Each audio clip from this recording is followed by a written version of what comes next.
मेरी आयु 30 वर्ष है।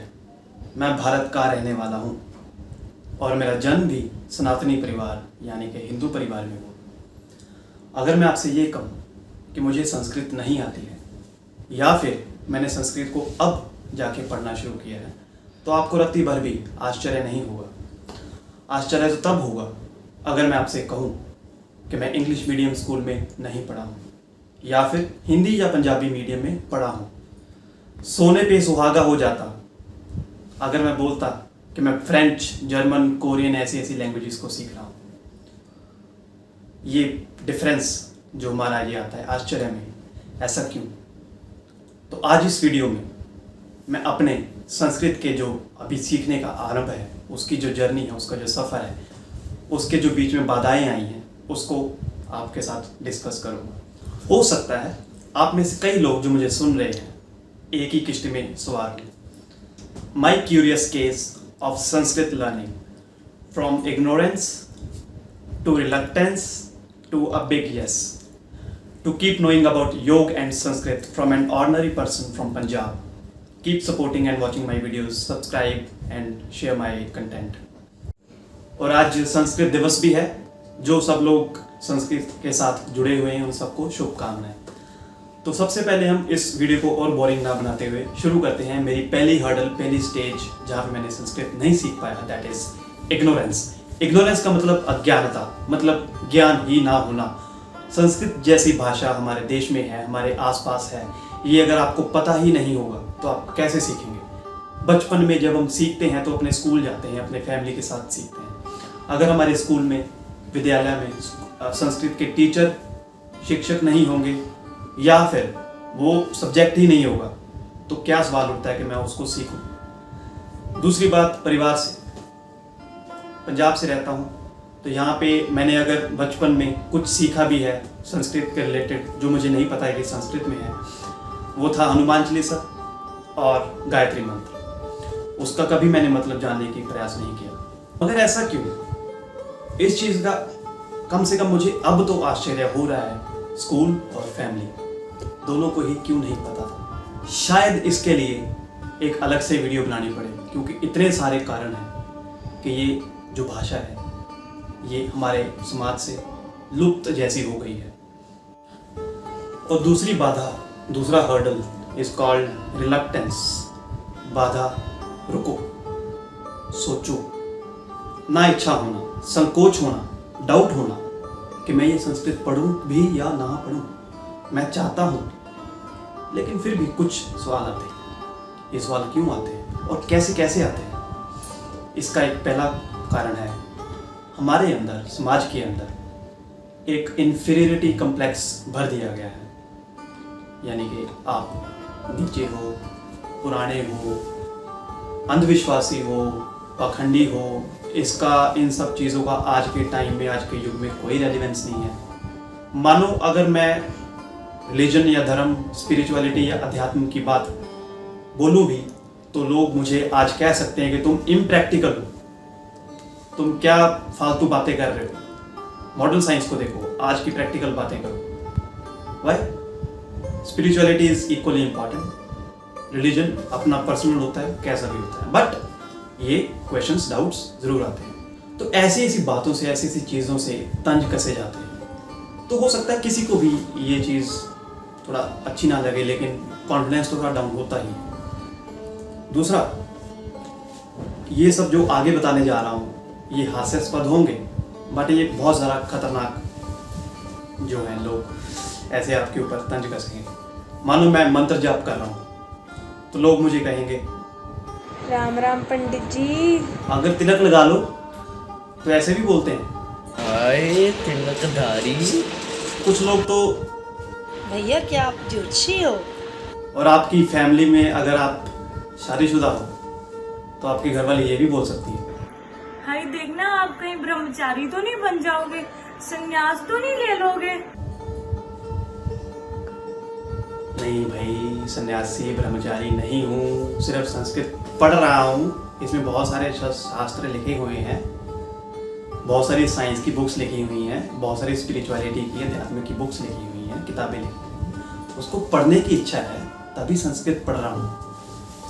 योग कर रहा हूँ क्योंकि मुझे फिट रहना है। योग सिर्फ फिजिकल एक्सरसाइज नहीं है, और भी बहुत कुछ है, इसलिए संस्कृत में पढ़ना पड़ता है। प्लीज, ये रिलक्टेंस को मैंने अब बिल्कुल इग्नोर कर दिया है। अब ये मेरी बाधा नहीं है। अब माहौल थोड़ा खुशी का बनाते हैं। संस्कृत की परिपूर्णता को समझने के बाद, उसकी महानता को जानने के बाद, इसमें क्या क्या पॉसिबिलिटीज हैं, क्या क्या हम पढ़ सकते हैं। हमने इग्नोरेंस का हर्डल पार किया और रिलक्टेंस को थोड़ा इग्नोर किया। अब हमारी थर्ड स्टेज है a big yes to Sanskrit learning. तो अब डिस्कस करने की बात यह है कि मुझे संस्कृत से इंस्पिरेशन, जो प्रेरणा है, वो कहाँ से मिली। नॉट ओनली संस्कृत, मैं योग की बात भी करूँगा। After all, this channel's name is Yog Sanskrit from Bharat, and Bharat is my country and my name as well, coincidentally. Subscribe करना मत भूलिएगा। थर्ड स्टेज इज, मुझे संस्कृत पढ़नी है। ये किसने प्रेरित की? ये बात कुछ 3-4 वर्ष पुरानी है, जब मैं सोलन में, देवभूमि कहा जाता है हिमाचल प्रदेश को, वहाँ की छोटा सा शहर है सोलन, वहाँ मैं काम करता था, जॉब करता था। तो एक दिन हमारे ऑफिस में कुछ 3-4 दोस्त मेरे, कुछ सीनियर, कुछ मेरे जितने, मैट्रिक्स मूवी, जो हॉलीवुड की ब्लॉकबस्टर मूवी है, साइंस फिक्शन है, साइंस फिक्शन उसकी बात कर रहा हूँ, उसके बारे में डिस्कशंस कर रहे थे कि क्या क्या फंडे उन्होंने वहाँ पे दिखाए, कैसी फिल्म बनाई है, बहुत अच्छी बनाई है। तो उसी वक्त मेरे एक सर हैं, सीनियर हैं, उन्होंने मुझे यूट्यूब पे एक हॉलीवुड का, इसी मूवी का, मैट्रिक्स का सॉन्ग दिखाया। तो मुझे लगता था कि इंग्लिश में है, मैं उसको सुनने की कोशिश कर रहा था, समझ नहीं आया, एक वर्ड नहीं समझ आया मेरे। मैंने सर से पूछा, ये क्या है, ये क्या बोल रहे हैं? तो मुझे आश्चर्य, शॉकिंग, सरप्राइज, सब कुछ जो भी है, दंग रह गया मैं जब उन्होंने बोला कि ये संस्कृत का मंत्र है।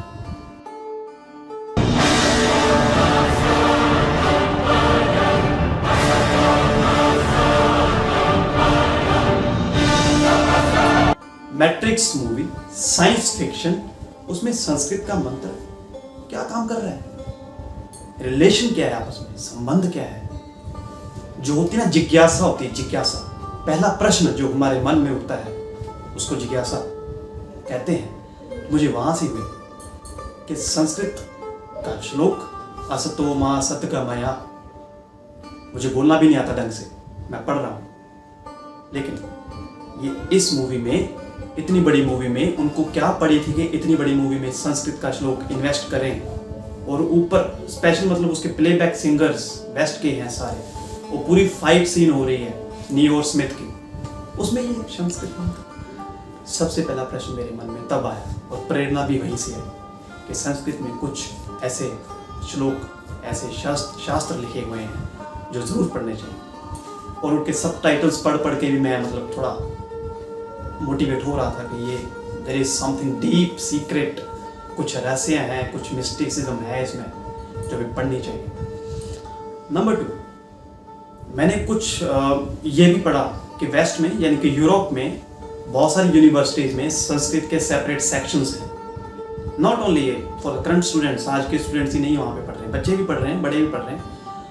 कुछ मैंने बायोग्राफी साइंटिस्ट, जो अभी मॉडर्न साइंस के साइंटिस्ट हुए हैं, उनकी, मतलब, कुछ वर्डिंग्स, कुछ कोटेशंस पढ़ी हैं कि मैंने भागवत गीता को पढ़ के अपनी इंस्पिरेशन ली, या मैंने पुराने साइंटिस्ट जो संस्कृत में लिखे हुए हैं उनको पढ़ के मैंने आगे अपनी लाइफ में अप्लाई किया, और अपनी स्टडीज़ में भी अप्लाई किया। यार, हम बेवकूफ़ हैं, हम पढ़ नहीं रहे हैं, मुझे नहीं पता ये सब है। चाणक्य, आर्यभट्ट, बोधायन, भास्कराचार्य, ऐसे ऐसे साइंटिस्ट हुए हैं, सुश्रुत, लेकिन हमें पता ही नहीं है, क्योंकि हमें संस्कृत ही नहीं आती है, हमारे पास टाइम भी नहीं है। हम आज की वेस्टर्न मॉडर्न साइंस को या मॉडर्न सोसाइटी को अडॉप्ट करके अपनी जो इस देश की है उसको प्रोग्रेस मान रहे हैं। सब टेक्नोलॉजीज हम बाहर की यूज़ कर रहे हैं, और आज हम सिर्फ यूजर्स हैं, हम कुछ क्रिएट नहीं कर रहे हैं। क्यों? क्योंकि हमने अपनी पढ़ाई पे ध्यान नहीं दिया। बच्चों को कहते हैं, हमने भी नहीं दिया। सॉरी, नंबर 4, योग के बारे में कहूँगा। मेरा उसी ऑफिस में एक दोस्त है जो योग का बिल्कुल मास्टर है, गुरु है एक हिसाब से। वो मुझे हर वर्ष शिमला में अपने घर पे लेके जाते थे। उनके घर एक मंदिर है, वहाँ पे हर वर्ष 1-2 महीने का एक श्रृंखला लगती थी योग ट्रेनिंग की, योग की शिक्षा देते थे गांव-गांव में जाके।